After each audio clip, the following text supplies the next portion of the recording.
God. Oh my God. The question is often asked, when will UFO disclosure happen? These lights, they keep coming together? The answer is, it has. The New York Times revealed the existence of a secret government program to investigate UFO sites.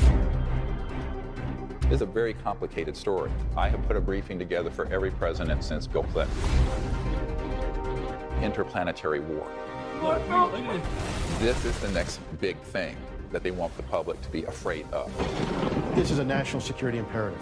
We must have American dominance in space. But it's all a lie. The national security state, they want to establish a planetary government by spinning that this is a threat. One set of facts, two narratives. The threat isn't extraterrestrial. The threat is covert human. The Close Encounters of the Fifth Kind protocols, developed by Dr. Greer, is the most dangerous information he has released to the public. Human-initiated communication with extraterrestrials is possible. All of us are going to know the truth. This is our moment. We have the ability to change life for the better. Consciousness isn't limited by space and time. What I'm doing with CE5 is the foundation for the relationship between humans and these extraterrestrials. The implications are absolutely profound. It shows consciousness does affect reality. A critical mass of people can shift an entire civilization. But the intelligence community don't want the public to know. They say, what's in it for me? It's easy, a new world, if you can take it. Oh my God. The success of Unacknowledged, which has been seen by hundreds of millions of people now, caused a reaction within the intelligence community of the United States. Average people see UFOs, on the news, right? All of a sudden it's real. UFOs, we've been tracking them in the sky. It took a long time for the mainstream media to finally admit that, yeah, they are in fact real. Why did we wait that long? Why did we wait for the mainstream media to tell us before we finally believed, hey, this is actually happening? And the challenge is, if there's potentially multiple narratives, how do you decide which one to go with? Back in the 1990s, I was read into or briefed on a project that involved an interagency group that had the ability to disclose the ET presence in a way that would frighten everyone on Earth and convince the public that there was an alien threat, which is completely false. It's all a lie. So in the 1990s, I wrote a paper called When Disclosure Serves Secrecy. And what that means is there are two kinds of disclosures that might happen. A truthful one that is also a hopeful one, which is what I gave up my medical career to try to do. And then there's the one that is spun by the spin meisters, which runs like this. It's true, the UFOs are real. They're here as a threat. They're violating our airspace. They're a national security and a threat to our sovereignty. This is the next big thing that they want the public to be afraid of. It's not a national security threat. It's not a threat to our species. It's not a threat to our planet. It's a threat to our view as ourselves as the be-all and end-all, that the entire universe was created as a stage on which to play out the human drama of one single species. If you're traveling beyond the speed of light, I call it the crossing point of light. It's like this beyond the sound barrier. Well, there's something beyond the light barrier. And you're going from, say, the Andromeda galaxy. That's 2.5 million light years away. So at the speed of light, it would take 2.5 million years for them to get here. The speed of light's too slow. You cannot go from point A to B through the cosmos through a linear system of transportation. Moreover, you cannot communicate through those distances with something at the speed of light, which is what your cell phone and all these radio frequency electromagnetic communication devices we use now on Earth are using. Any civilization that is here, that is interstellar, by definition, is transdimensional.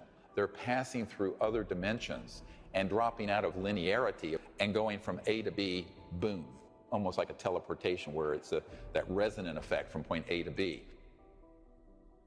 Any communications systems that these ETs have are also going at the speed of not light, but of thought, a quanta of thought. We think of consciousness and thought as this sort of amorphous, irrelevant, interesting, but mystical thing. But the central operating system and communication system for all interstellar civilizations is consciousness and thought, and technologies that interface with them. Nature does not insist on conserving energy in 3 dimensions.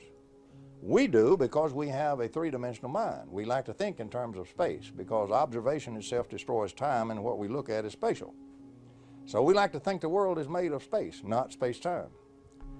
However, nature loves to work in 4 dimensions. Her fundamental law is conservation of energy must apply in 4 dimensions.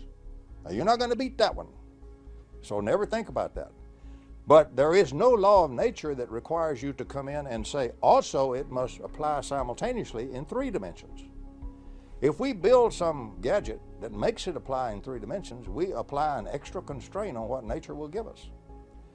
Turning that around, we go around building things that insist on having this 3-dimensional exchange of energy. We got to put it in 3 dimensions for whatever we get out and lose some in the middle. So we got a terrible situation all the way.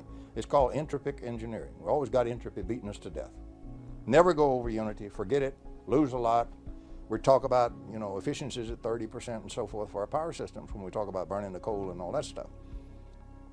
But nature doesn't require you to do that. All you have to do is break a little bit of this 3 symmetry set of chains where you have tied her feet to the floor. Once you break the flow in 3 dimensions, you no longer have to conserve energy in 3 dimensions. The basic conservation of energy is an inflow from 4 dimensions, outflow in 3 dimensions. From the 4th dimension, converted and flowed out into 3. And that one is free. Giant negentropy is free. It's just like you punched a hole in the ground and you got a big gusher of oil. You don't have to furnish the pressure and you don't have to furnish the oil. Here it comes. And it comes out in real oil that you can use. For example, Nikola Tesla had one. Basically, his big magnifying transformer that he had on Long Island was such an over-unity system. And so eventually what it does is everything going on is feeding energy into the earth starts to feed energy into that wave that he created. So he gets a lot more energy in his resonant wave fed from outside, from the environment in the interior of the earth. And that's the way he built up a humongous wave of energy. His idea was you could then put in a tap on it anywhere else on the world and extract it free.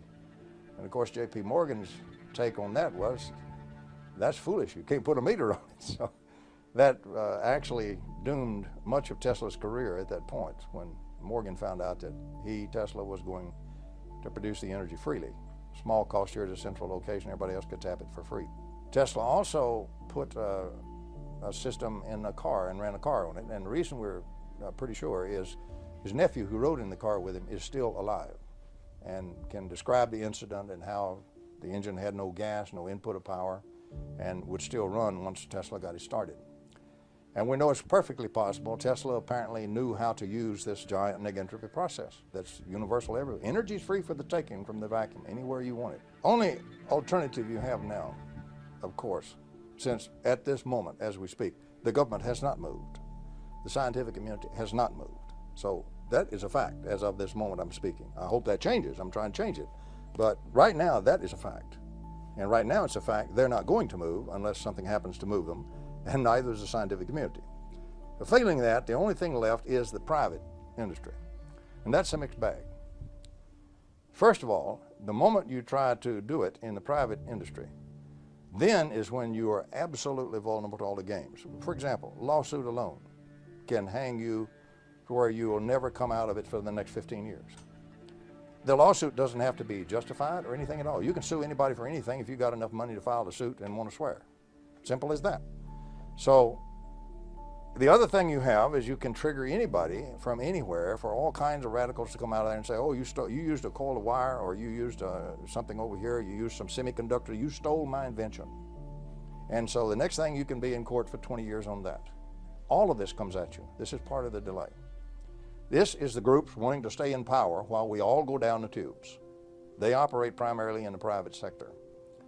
So you're automatically in that arena where the real lions are after you all the time.